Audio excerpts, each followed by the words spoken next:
यह स्टोरी एक लड़के की है जिसने मुझे मेल किया था। मैं उसकी स्टोरी अपने तरीके से समझाने की कोशिश कर रही हूँ। प्लीज़ धैर्य से सुनिएगा।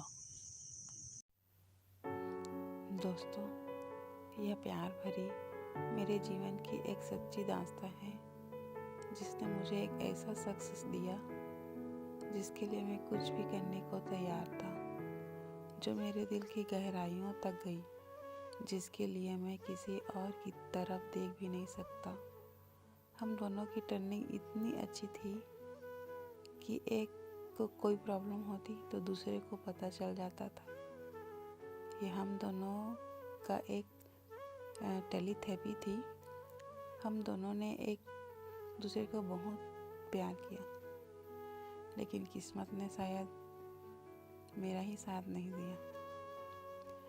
बात उस समय की है जब मैं अपने एक दोस्त के साथ पार्टनरशिप में एक बिजनेस शुरू किया। यह बात 2004 की है। शाम के समय मेरे पास काफ़ी समय होता था, तो मैं नेट पर शॉपिंग या चैटिंग करता था।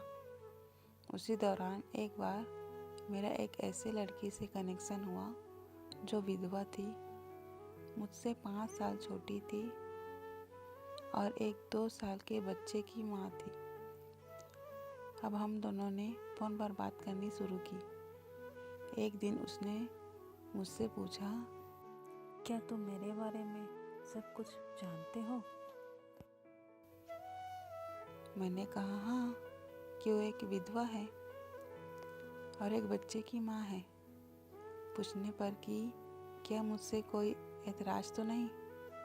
मैंने कहा इन सब बातों से मुझे कोई फ़र्क नहीं पड़ता, क्योंकि यह सब तुमने जानबूझकर नहीं किया, यह तो अपने आप हुआ है। फिर इस बात की सज़ा की तुम विधवा हो, तुम्हें क्यों मिले। यह बात उसे अच्छी लगी कि उसके दिल में मेरे लिए और इज्जत बढ़ गई और हम दोनों फ़ोन पर घंटों बातें करने लगे। काफ़ी समय बीत गया।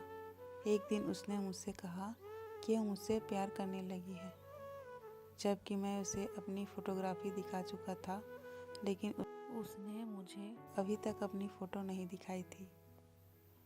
उसके इतना कहने से मैंने कहा कि मुझे उससे बात करना अच्छा लगता है और मेरे दिल में उसके लिए बहुत जगह है, लेकिन मैं प्यार नहीं करता। उसके जिद करने पर कि मुझे उससे प्यार है, मैंने बोल दिया हाँ, आई लव यू टू। लेकिन ये वर्ड्स दिल से नहीं निकले थे।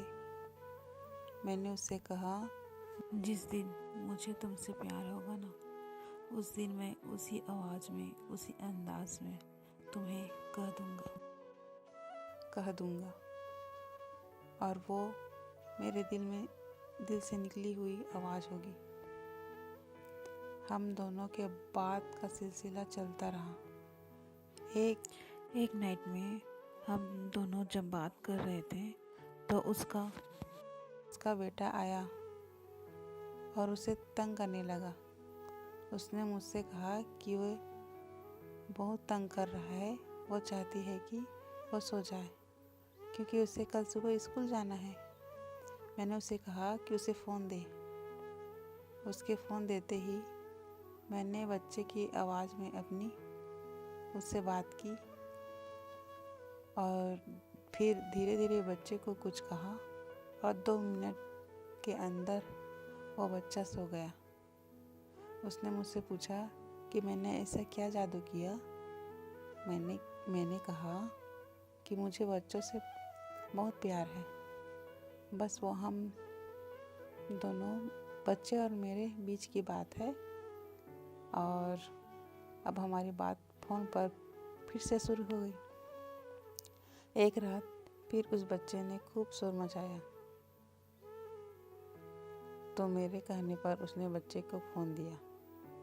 मेरे हेलो कहते ही उस बच्चे ने जो कहा, पापा अब कब आओगे, उसने मुझे हिला दिया और मैं 10 दिन तक सो नहीं सका। वो शब्द मेरे कानों में गूंजते रहे और वहीं से मुझे उस लड़की से प्यार हो गया। अब हम दोनों फ़ोन पर रोज़ बातें करते। मुझे कुछ होता उससे पहले उसे पता चल जाता था, और उसे कुछ होता तो मुझे पता चल जाता था। हम दोनों अब प्यार में थे। मैं उसके लिए कुछ भी कर सकता था। और फिर एक दिन मैं उसके शहर गया, उससे मिला। वह सच में बहुत खूबसूरत थी। वो मेरे होटल रूम में अपने बच्चे के साथ आई। मैंने उसके बच्चे को गोद में लिया, उसके साथ मस्ती की, उसे एक बड़ा सा टेडी दिया और वो उसके साथ मस्त हो गया। वो मेरे करीब बैठी थी। हम दोनों एक दूसरे का हाथ थामे बच्चे को देख रहे थे। उसने मुझसे गले लगाया। मुझे बहुत अच्छा लगा। हम दोनों एक दूसरे का हाथ पकड़े काफ़ी समय तक होटल रूम में बात करते रहे। प्यार क्या होता है शायद उस दिन मुझे पता लगा। जबकि किसी को सच्चे दिल से प्यार करो, उसके करीब और छू लेने से एकदम उत्तेज होना, वही सच्चा प्यार है। आज हम दोनों अलग हैं क्योंकि वो मेरी ज़िंदगी में नहीं आ सकी। उसकी कुछ मजबूरियाँ थी, मैं समझ सकता हूँ, लेकिन मैं आज भी उसके बेटे के कहे शब्द भूल नहीं सका। हमारा यह प्यार एक सच्चा प्यार था। जिसका काम कोई वास्ता नहीं था। हम दोनों फ़ोन पर घंटों बातें करते थे। यह सिलसिला करीब 1.5 साल तक चला, लेकिन आज भी मैं उसे बहुत याद करता हूँ। ये स्टोरी आपको कैसी लगी प्लीज़ मुझे कमेंट में बताइएगा। और ऐसी रियल स्टोरी जानने और सुनने के लिए प्लीज़ मेरे चैनल को सब्सक्राइब कीजिए।